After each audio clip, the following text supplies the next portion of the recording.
গোলাপি লবণের যুদ্ধে মুখোমুখি ভারত পাকিস্তান। ইসলামাবাদ থেকে কাঁচামাল কিনে তা প্যাকেটজাত করে দিব্যি দেশে এবং বিদেশের বাজারে বিক্রি করছে নয়াদিল্লি। সব জানা সত্ত্বেও পশ্চিমের প্রতিবেশীর হাত পা বাঁধা, ফলে এই ব্যবসাতেও দাঁড়িয়ে দাঁড়িয়ে গোল খেতে হচ্ছে শেহবাজ শরীফ সরকারকে। আর তাই গোটা ঘটনায় তাদের কাটা ঘায়ে নুনের ছিটে লেগেছে বলে অত্যুক্তি হয় না। ভারতের খুচরো বাজারে জনপ্রিয়তা রয়েছে হিমালয়ান পিঙ্ক সল্টের। গত ৩ দশক ধরে প্যাকেটজাত এই পণ্যটি দেশে ও বিদেশের বাজারে বিক্রি করছে টাটা বা আশীর্বাদের মতো জনপ্রিয় শিল্পগোষ্ঠী। গত বছরের অপারেশন সিন্দুর পর্বের সময় সামান্য ধাক্কা খেয়েছিল তাদের ব্যবসা। ২০২৬ সালে অবশ্য এর বেশিরভাগটাই সামলে উঠেছে তারা, যদিও বর্তমানে ঘুরপথে কাঁচামাল কিনতে হচ্ছে তাদের। এদেশের শিল্প গোষ্ঠীগুলি তৈরি ব্র্যান্ড হিমালয়ান পিঙ্ক সল্টের জন্ম কিন্তু উত্তর ভারতের পার্বত্য এলাকায় নয়। এর খনি রয়েছে পাকিস্তানের পঞ্জাব প্রদেশের খেউরায়। এটি বিশ্বের দ্বিতীয় বৃহত্তম লবণ খনি। পাক পাঞ্জাবের রাজধানী লাহোর থেকে খেউরার দূরত্ব প্রায় ২৫০ কিলোমিটার। দুনিয়ার বৃহত্তম গোলাপি নুনের খনি রয়েছে কানাডার অন্টারিও রাজ্যের সিফটোয়। সেখান থেকে অবশ্য গোলাপি লবণ সেভাবে আমদানি করে না নয়াদিল্লি। ইসলামাবাদের সরকারি নথি অনুযায়ী পাক পঞ্জাবের খেউরার খনিতে রয়েছে আনুমানিক ৮.২ কোটি মেট্রিক টন গোলাপি লবণ।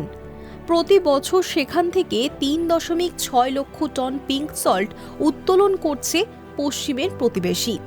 এর ৭০% চলে যায় বিভিন্ন ধরনের শিল্প সংস্থায়, বাকিটা ব্যবহার হয় খাবার হিসেবে। এর জন্য খেউরায় মোট ৩০টি লবণ প্রক্রিয়াকরণ ইউনিট রয়েছে। ইসলামাবাদের সরকারি নথি অনুযায়ী পাক পঞ্জাবের খেউরার খনিতে রয়েছে আনুমানিক ৮.২ কোটি মেট্রিক টন গোলাপি লবণ।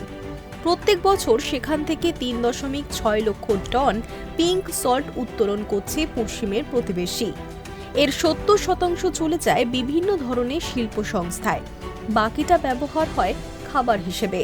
গোলাপি নুনের প্রক্রিয়াকরণ কারখানা পাকিস্তানে খুব একটা নেই, ফলে এতদিন বিপুল পরিমাণে এই বিশাল বিশাল পাথরগুলি এদেশের শিল্প গোষ্ঠীগুলিকে বিক্রি করেছে ইসলামাবাদ।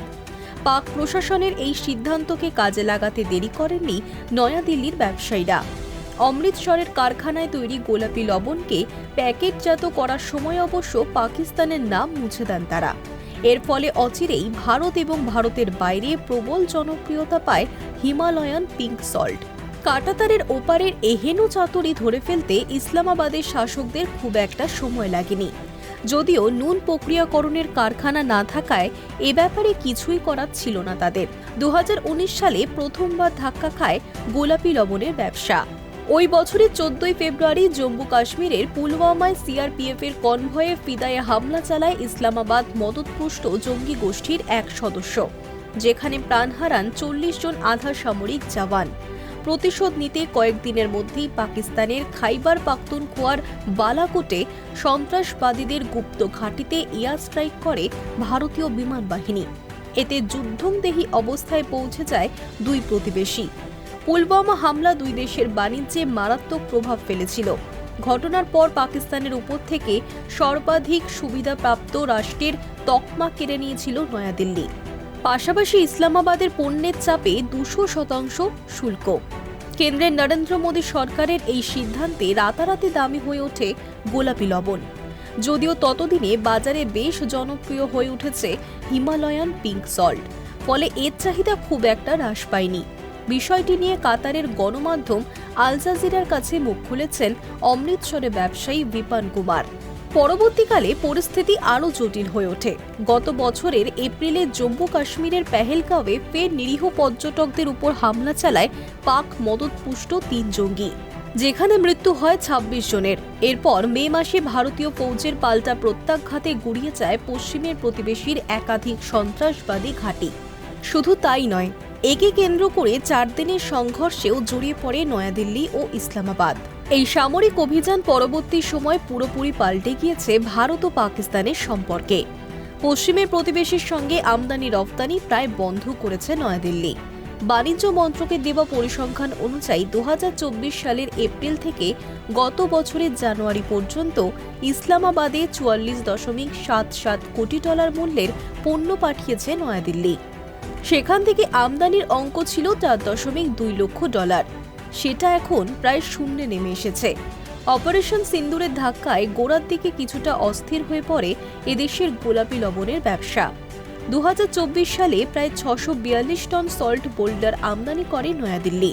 2018 সালে সেটা ছিল 74,457 টন। এই যোগান সংঘাত পরবর্তী সময় প্রায় বন্ধ হয়ে যায়। ফলে পরিস্থিতির সুযোগ নিয়ে ঘরে বাইরে পিঙ্ক সল্টের বাজার ধরতে একরকম মরিয়া হয়ে ওঠেন পাক ব্যবসায়ীদের একাংশ।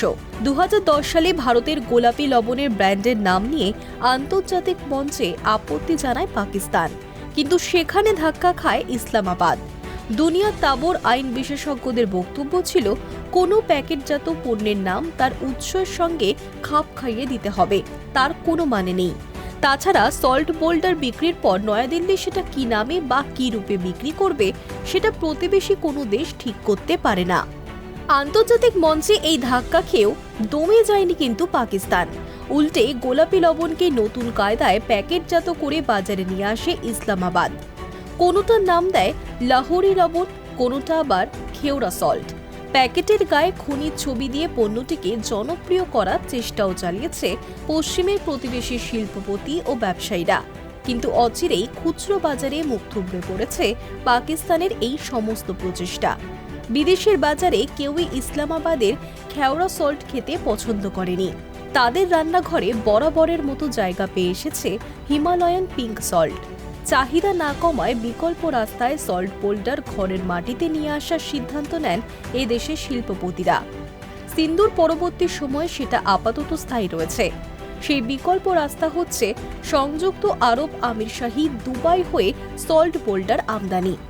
আবার প্যাকেটজাত হিমালয়ান পিঙ্ক সল্টও ওখানকার বাজারেই বিক্রি করেছে এদেশের একাধিক শিল্পগোষ্ঠী। ফলে দুবাই হয়ে এখানকার গোলাপি লবণ পাকিস্তানের খুচরো বাজারে ঢুকেছে বলা যেতে পারে। চলতি বছরের ফেব্রুয়ারিতে ইরান যুদ্ধের জেরে উত্তপ্ত হয়ে ওঠে গোটা পশ্চিম এশিয়া। লড়াইয়ের গোড়াতেই পারস্য উপসাগরের গুরুত্বপূর্ণ সামুদ্রিক রাস্তা হরমুজ প্রণালী বন্ধ করে তেহরান। ফলে আমিরশাহী বা সৌদি আরবের মতো দেশগুলিতে পণ্য পাঠানো নয়াদিল্লির জন্য কঠিন হয়ে পড়ে। 8 এপ্রিল সাবেক পারস্যের সঙ্গে 2 সপ্তাহের জন্য সংঘর্ষ বিরতির ঘোষণা করেন মার্কিন প্রেসিডেন্ট ট্রাম্প। ফলে অবিলম্বে হরমুজ খুলতে চলেছে বলেই মনে করা হচ্ছে।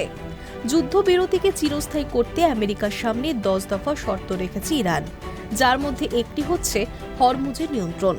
সামরিক বিশ্লেষকদের বড় অংশই মনে করছেন বর্তমান পরিস্থিতিতে সেটা হয়তো মেনে নেবেন ট্রাম্প।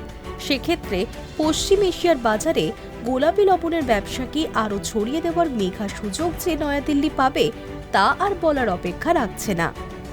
High News network.